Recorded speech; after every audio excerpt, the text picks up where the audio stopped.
5 teams that could shock the NFL in 2024. We're going to dive into it today. I've got 4 teams that I think could surprise the league by being a lot better than they're expected to be, and 1 team that could send shockwaves through the NFL world by falling to new lows. So we're going to dive into it. Really appreciate y'all tuning in. We're getting it kicked off with the Arizona Cardinals. What's the recipe? What's the secret brew for the Cardinals?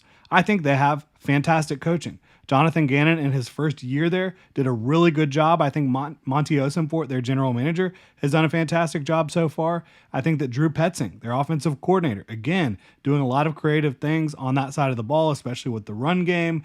And when you look at it, they have coaching, they have the quarterback. I think that Kyler Murray has become vastly underrated due to being injured and then also having Cliff Kingsbury as his head coach for a little while. I think Kyler Murray is going to put the league on notice that he is still one of the better young quarterbacks in the game today.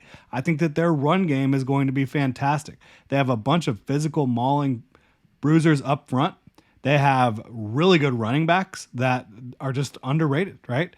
James Conner did a fantastic job last year for them behind that offensive line. They're going to be able to run with power. And then you also add Trey Benson, who has incredible speed, great contact balance. He runs through tackles. He plays violently.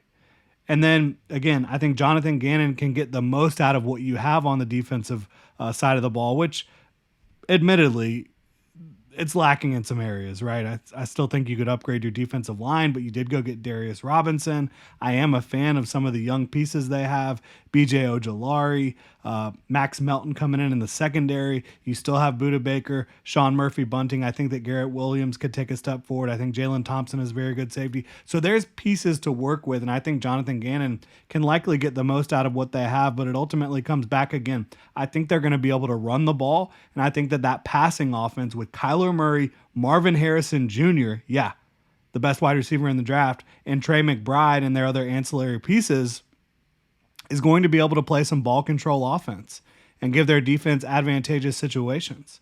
And now I'm not predicting that they're going to make the playoffs. I just did my playoff predictions. I have them on the outside looking in. But it would not surprise me one bit to see the Arizona Cardinals in the hunt in December and maybe even squeak into the playoffs. Now they are in an incredibly tough division with the 49ers, the Rams, the Seahawks are another team that could certainly push for the playoffs, but I think the Arizona Cardinals are going to surprise some teams. They surprised teams last year early on.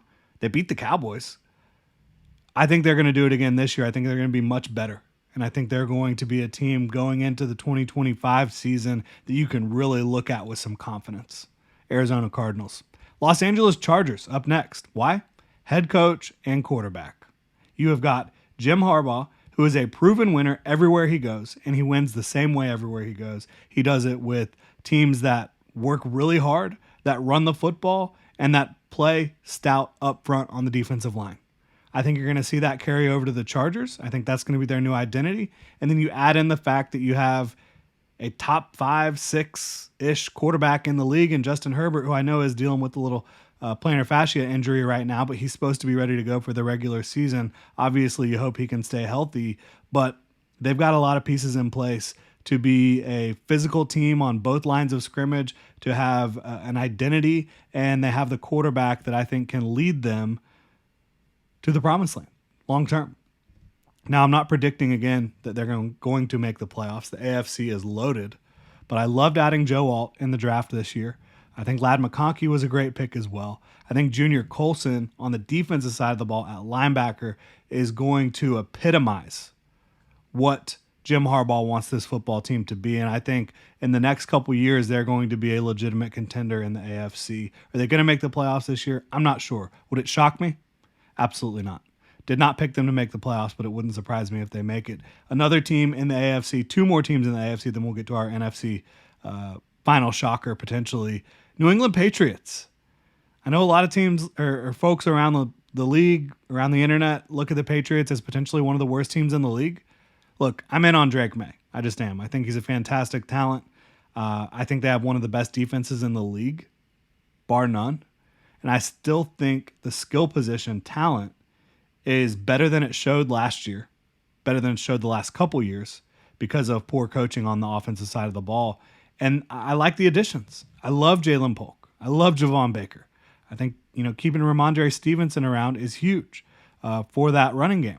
You still have Kendrick Bourne, who is on the pup right now, obviously. You have Demario Pop Douglas. You have some other guys that can get the job done. I think your tight end room is impressive with Hunter Henry, Austin Hooper. You had Jaheim Bell. Yeah, there are questions about the offensive line. There are.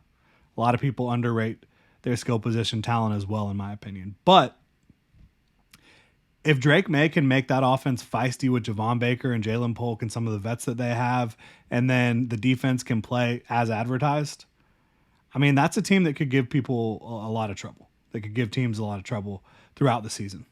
We'll see when Drake May gets in there. They do have Jacoby Brissett, who could start games and is certainly capable of winning games with a good defense and some decent talent around him. We'll see how it plays out, but I think the Patriots are going to surprise some folks and not really be one of those bottom dweller type teams this year, even with a rookie quarterback and a new head coach. Tennessee Titans, this would not only surprise a lot of folks if they make the playoffs, but it would surprise me because I don't believe in Will Levis.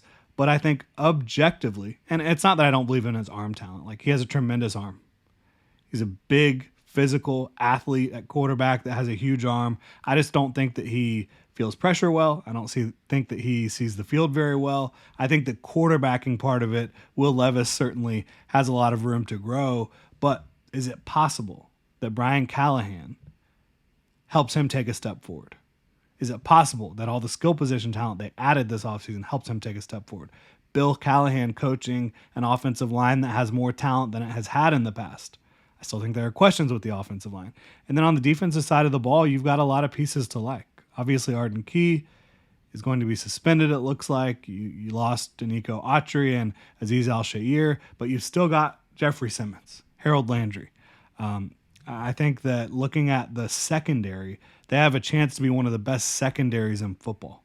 You had L'Jarius Sneed and Chidobe Awuzie, two very, very good football players. They had good safeties. Amani Hooker, not sure about the Jamal Adams move, quite frankly, but Elijah Molden is a good football player. Roger McCreary, very good in the slot, young player. So I think that the Titans, it all hinges on Will Levis and what Brian Callahan can do with him. And obviously, now they're dealing with an injury with DeAndre Hopkins. But when you get D-Hop back, Calvin Ridley, Tyler Boyd, with their running game that I think that they're going to be able to get going with Tony Pollard and Tyjae Spears, I think the Titans have a chance. Again, all hinges on Will Levis. And then the final team here. I think the Dallas Cowboys are going to shock the NFL world this year by not being super competitive late in the season. I know this is a team that makes the playoffs every year. They have designs on the Super Bowl every year. But I don't believe in what they've got cooking over there. I don't like how they're treating their best players in terms of the contract situations. I'm still not, even though Mike McCarthy did better last year, I'm still not 100% sold on that. I think Mike Zimmer's been a great defensive coach for a long time, but he's a completely different personality than what you've had there with Dan Quinn. And then there's big-time questions about the offensive tackles. Like, you're telling me Tyler Guyton is ready to compete at the highest level at left tackle in this league after what I saw at Oklahoma last year? That would shock me if he plays well. Terrence Steele, a year away from that knee injury, but he's got to play a lot better at right tackle than he did in 2023. I mean, he was not good. You're losing your starting center, obviously, Tyler Biadasz, to the Commanders. You insert Brock Hoffman. I think you got to get Cooper Beebe in that lineup sooner rather than later. You do have really good guard play, no question about it. But the skill position talent outside of CeeDee Lamb and Brandon Cooks, who is still underrated, forever underrated, right? But outside of that, I mean, yes, you have Jake Ferguson. He's a decent tight end. I'll give you that. But Jalen Tolbert is your wide receiver 3. Zeke is your running back 1. I mean, come on. That's the best we can do? Is it really? And then defensively, can we stop the run? Can we play more consistent? How does it all work with Mike Zimmer? I like some of the talent we've added, right? I love Marshawn Nealand in the draft, and you've got good young secondary pieces with Deron Bland, obviously Trayvon Diggs. I think Malik Hooker is a good football player still, but I just have questions about the Dallas Cowboys, and I don't really trust their leadership from the top down. I'm a huge Dak Prescott fan, a huge CeeDee Lamb fan. And obviously, Micah Parsons is one of one, unbelievable. DeMarcus Lawrence is still very good. You've got guys that can force turnovers on the defensive side of the ball. I just would not be surprised if there ends up being a little bit of a culture problem in Dallas this year, and if there ends up being an offensive line problem and a skill position problem outside of CeeDee Lamb and Brandon Cooks. Like, if CeeDee Lamb goes down, what is this offense? I have no idea. So I think the Cowboys are not going to make the playoffs, and I think that they're not going to be in the hunt the last 2-3 weeks of the season. I think that they're toast. I think the Cowboys are going to be moving in a different direction after the season. That is my bold prediction here. I do think that the Chargers, the Cardinals, the Titans, and Patriots all have a chance to really surprise the league, potentially contend for playoff spots. But my one real bold prediction here is I do not think the Cowboys make the playoffs, and I don't think that they're that competitive late in the season. Really appreciate y'all tuning in. Would love to know what you think about these predictions, these looks at these teams that maybe could surprise in a good way. And then the Cowboys obviously disappointing in the worst of ways. Let me know what y'all think in the comment section below. If you enjoy the content, please like, subscribe, hit that notification bell. Y'all have a good one.